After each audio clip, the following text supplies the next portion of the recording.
Hey, how's it going, YouTubers? This is Stephen Close. This is going to be one of my first YouTube videos. So I have a few different cars. This one being a Pontiac G8 GT. I've had this car for about 5 years. Recently, I got into a small little fender bender. And today, for the first video, that we're going to be replacing the front passenger side fender. I got the fender, I'll put in the description and where I got it from. It was a replacement fender that was color matched.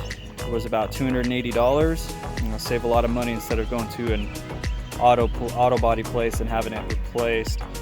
So I'm new to this. It's going to be one of my first YouTube videos, as I said before.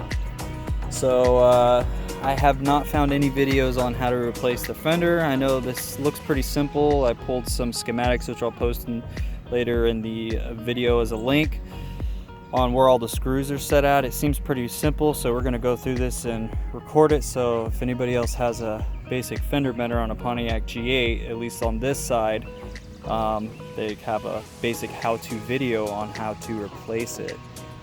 So we're going to get started. I think I'm going to start more into this direction over here and start with the inside of the door. There's a few screws back here, so I'm going to move the camera over to that area, and then I'm going to work my way from the bottom to the top after that. So pulling that side skirt back and then moving into the wheel wells, disconnecting anything there.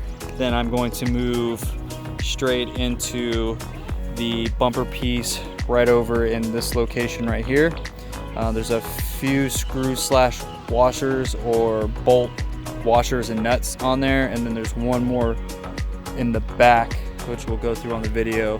The last thing it describes as information on the GM how-to is up here on the top rail right here where the hood comes down on. There's a couple bolts up there, and when we're replacing with the new one, that's where you start, so that the fender is hanging off of those bolts. So when we place the new one, that's the first bolts we'll put on, but that will be the last bolts that we take off of the fender. It seems like the best way, so that the top half isn't falling down while we're trying to get to the bottom. So we're gonna work from the door, and then we're gonna work from the bottom all the way up. All right, so as you can see, right here we have the trim piece. There's actually a screw right there. I think there is one more bolt behind the screw somewhere back over here once you pull the trim back. As you work your way down right here and the wheel well area behind it, as you shut the door slightly, let's see if we can get that into some focus. But I guess you go through the wheel well to take that out. So I guess we're gonna have to go through the wheel well first and then take it out from there to get screws in going our direction. So the first thing I'm going to do is unscrew that, pull that back, and see if there's another set screw or bolt up on this upper half right here that mounts to the actual frame where the window sits in right here. As you can see, the space right there. So we're going to go through that first. So I'll set my camera up right here, I'll take that off, and we'll see what's behind there. I'm pretty sure in the schematic it kind of shows, I think there's one back behind this trim right here. Alright, so like I said, we're going to take this screw off right here, this lower half of this window chrome trim. Let's see if we can get behind there. There looks like a little bracket in there that it screws into. So we're going to be careful, make sure that it doesn't fall down where it doesn't need to fall down. Pull the screw out.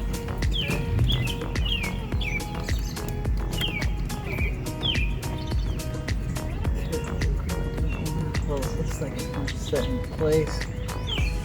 And yes, there it is.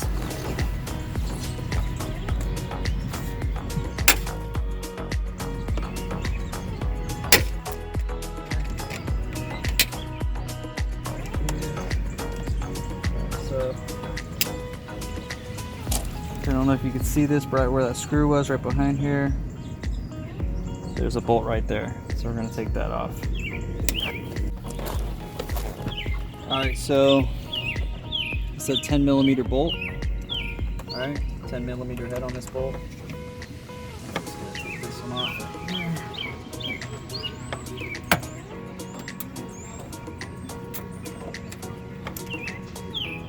It's got a little washer on it also.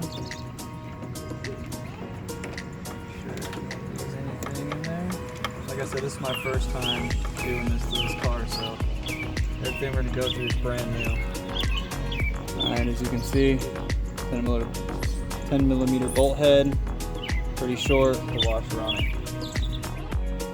Alright, just for an update, as you can see, I took off the wheel, and because there are 2 screws down here, right here, that were kind of hard to get to with the wheel on, and then there's also some clips back here that need to come off so that we can push this back a little bit and we can try to work around it. I don't want to take the whole inner wheel well out. I only really need to just push it back to get to a couple places. Other than that, I'm going to try to keep it in place where it's pinned back to the back. So we're going to see how that works off. Me just getting the clips off this major part. It doesn't look like there's any up here, right where the damage is. Just right here where it pins to the front bumper, down to the bottom 2 on the front bumper. There's 2 in the back that hold it against the frame of the vehicle, or the subframe of the vehicle. And there's none right here except one right up in this corner I might need to pull back, and then there's these 2 screws right here. So I'm going to take these 2 screws off. I'm going to take this one clip off this side. I'm going to peel this back to get to the screw on this back half, then I'm going to try to work on getting the 2, pulling this back as much as possible without taking the whole thing off on the side skirt, so that we can get to the 2 bolts that are right here on the bottom of this.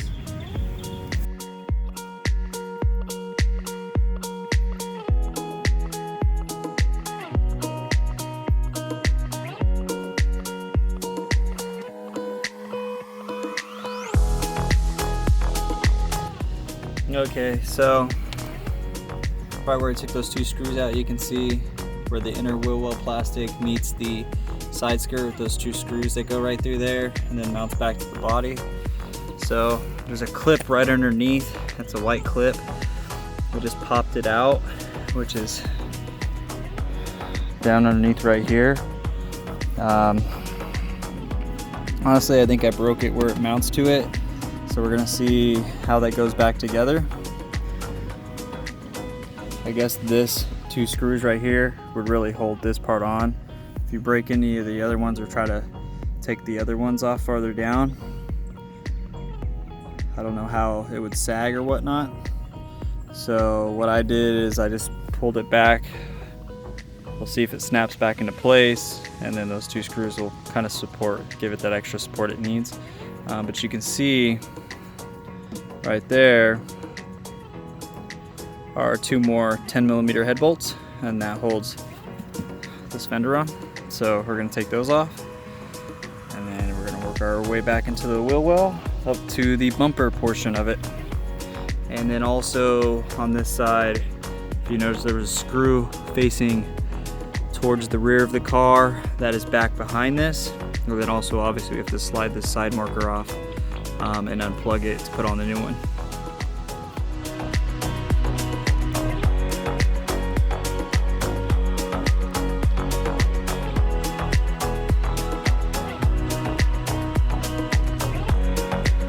So these, if anybody's familiar with body panel tabs, centerpiece just kind of pops out, work your way around it, and then the body of it comes out once you get the center peg out, if you will.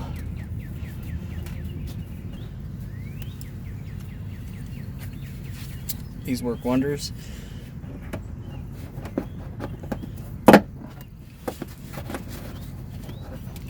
By the way, you can get stuff like this at I think I got these at Walmart actually, hardened body panel tools.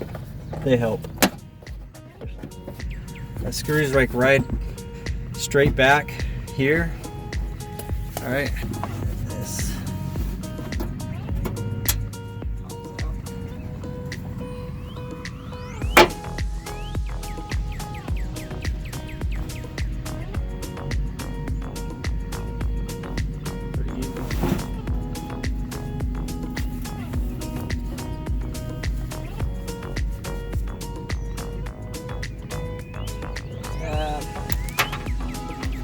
this out. This comes out.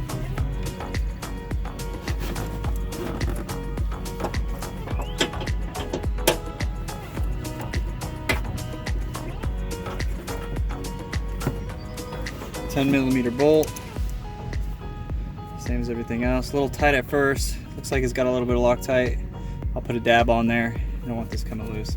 As you can see, this fender piece is actually almost loose all the way.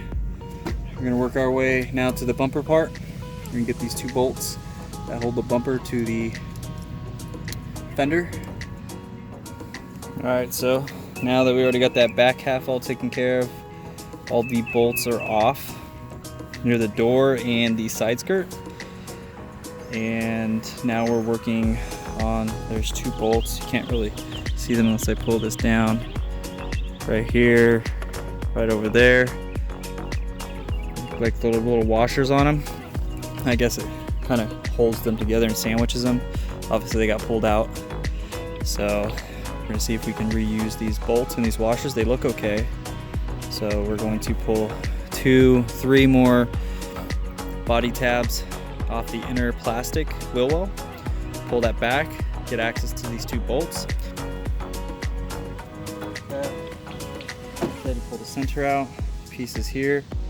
All right, you just hold these tabs so you can pull this inner wheel well back. You can get to these 2 points right here.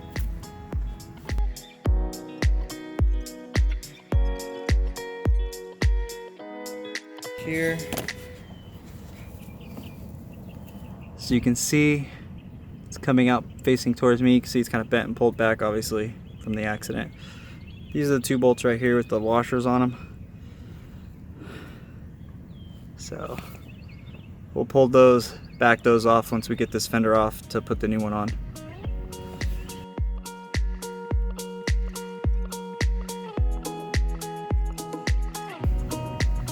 Not super rich, so it's pretty long.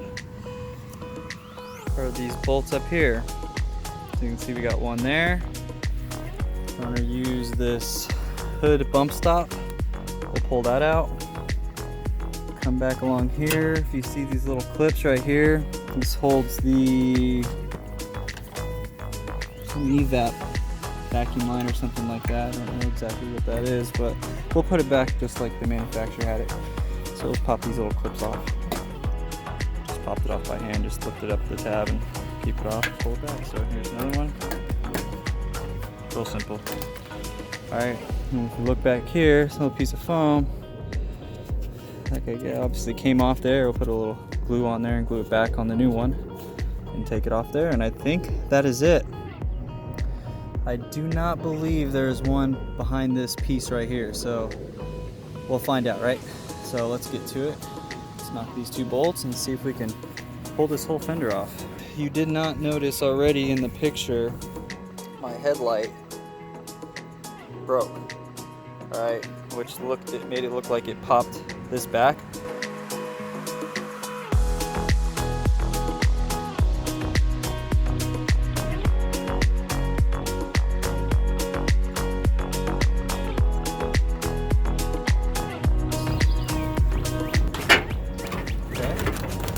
Foam or something up here. A little cushion, I guess. It sits on. Wrapped in some kind of weird plastic. It's kind of cheesy, but whatever. So we gotta open this door back up so this trim can move out of the way.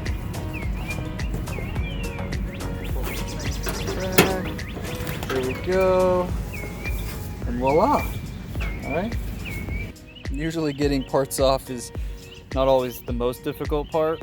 And if it is difficult getting off, then you know it's going to be a real struggle getting it back on. And that goes for most parts, and most of the are automotive savvy understand what I'm talking about. These tabs out of here. So look right here. I just noticed that before I went to go move this out of the way. I'm going to keep this fender here for reference or just in case I might be missing something.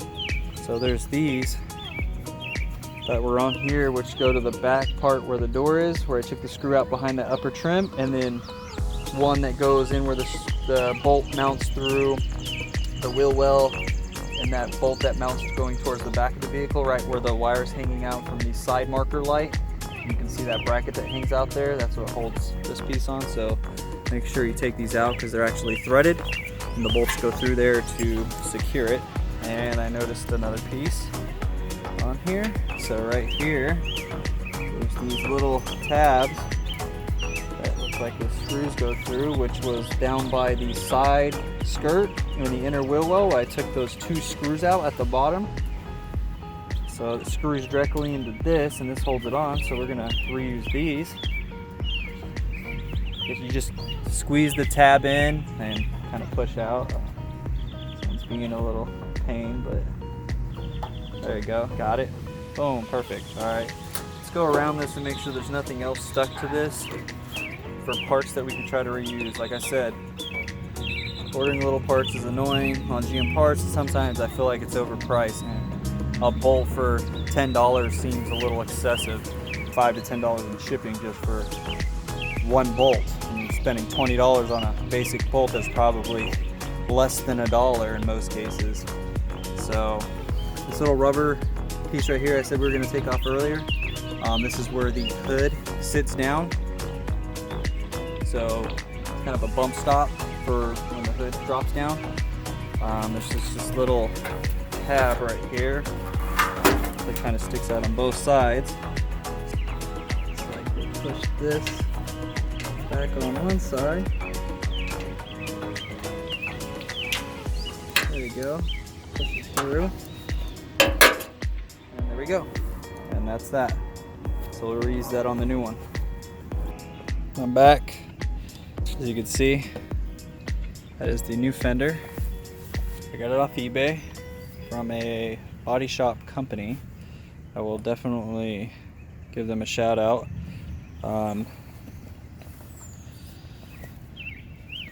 Like I said, it was about $280, including shipping and everything out the door. It was shipped to me.